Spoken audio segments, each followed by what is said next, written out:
Yes, as always, the weeks roll around, and here it is Monday, March 10th. Hmm. Find 10. music any day of the year. Find music, episode 549. Find music with our leadoff man, Fred Whitlock. Now, Well, this week I discovered this artist, Tim Moore. Turns out he's a prog rocker. Uh, he's got several albums out. If you want a taste of his career, there's a collection called The Arcology Project, 2005 to 2020, and it gives you a great taste of his career.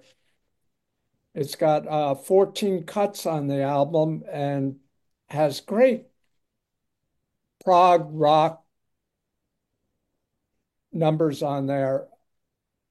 It's got a 14-minute cut that just apocalyptic visionary, which is 15 actually, 15 runs 15 minutes long, and he's got his start in various prog rock groups, and he actually was in a Yes tribute band. No. His latest album came out in November, last November, called Soundtrack. And I really liked it. It's a great headphone album, actually, putting in your ear headphones or earplugs or whatever you have.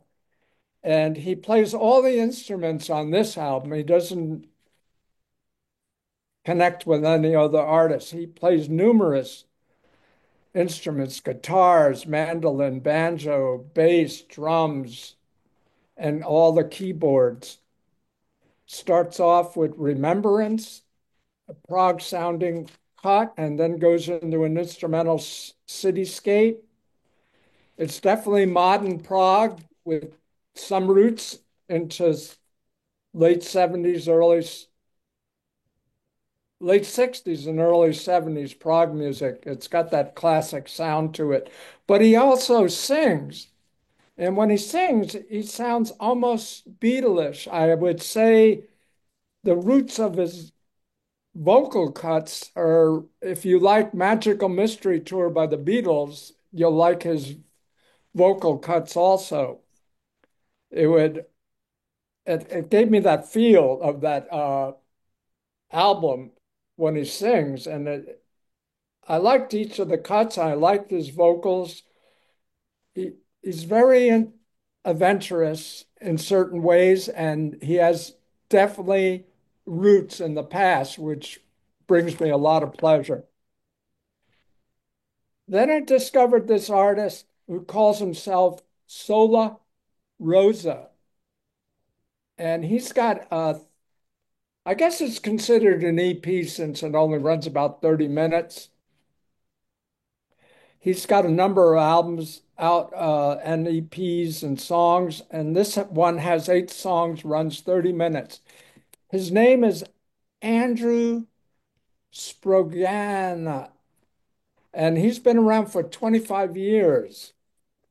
And I've never heard of them, but it's kind of acid jazz, a bit of acid jazz with funk and electronics and vocalists. He's got a whole group of musicians with him. Starts out with Seeds and then goes into Tears Roll Down, which is a soul electronic acid jazz number. He has a vocalist on this album. I hope I pronounce her name right. It's Aka Soa, and she brings this into sometimes freeform vocals and lyrics. It's great space between the players, a great sway of sound that really grabs me. So I like this. It's a great afternoon album. So I would suggest that it's called New Tomorrows, Sola Rosa. Then if you're into contemporary jazz, I checked out Nick Walters, and he's got an album out called Marine Moods. All the songs on this album, all the numbers deal with the ocean and the water.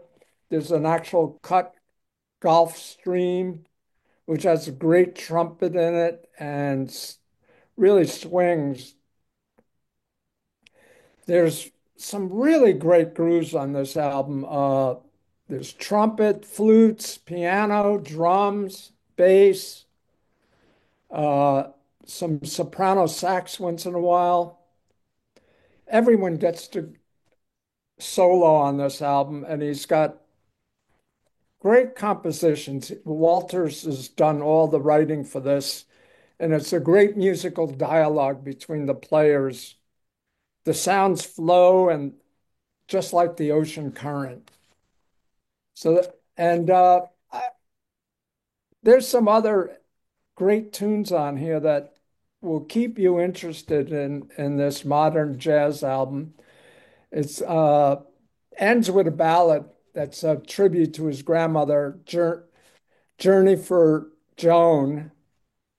And the feel and the touching music on this ballad is so inspiring. And like I said, the whole album is engaging and well worth looking if you like modern jazz. Then in December of 24 came an album out called Warrior Energy by Javier Santiago. This is kind of funky acid jazz, uh, jazz fusion. He's from New York. He was originally from Minnesota and went to New York. If you like Weather Report or Return to Forever, you'll like this album with his keyboards, his electronics. The title track starts out a little bit dark and then gets into a great beat. He uses a lot of seven other musicians on this recording. There's great tune, Apocalyptic Hero, which just stretches out and everyone gets a chance to play.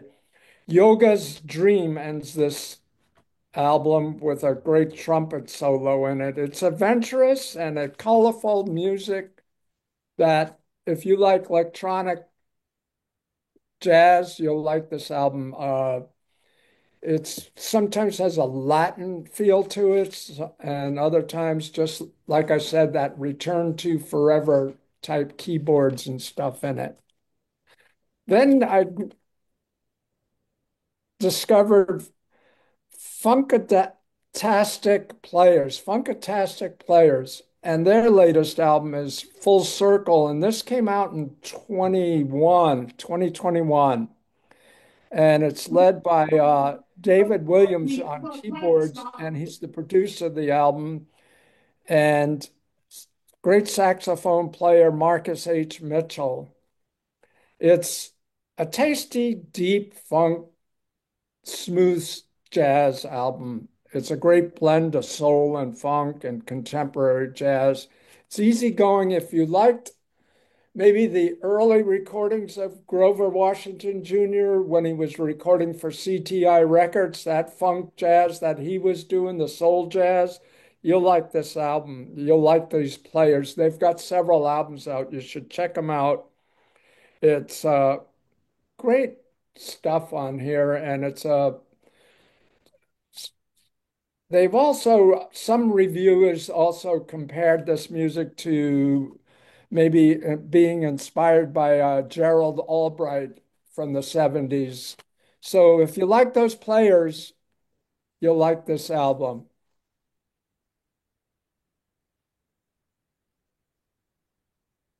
But all? No. I really am looking forward to the jazz, electronic fusion stuff. That I am very, very interested. Everything you Mm. recommend, Fred, it's very, very surprising. On that happy note, we shall move on to episode 550. Stay tuned.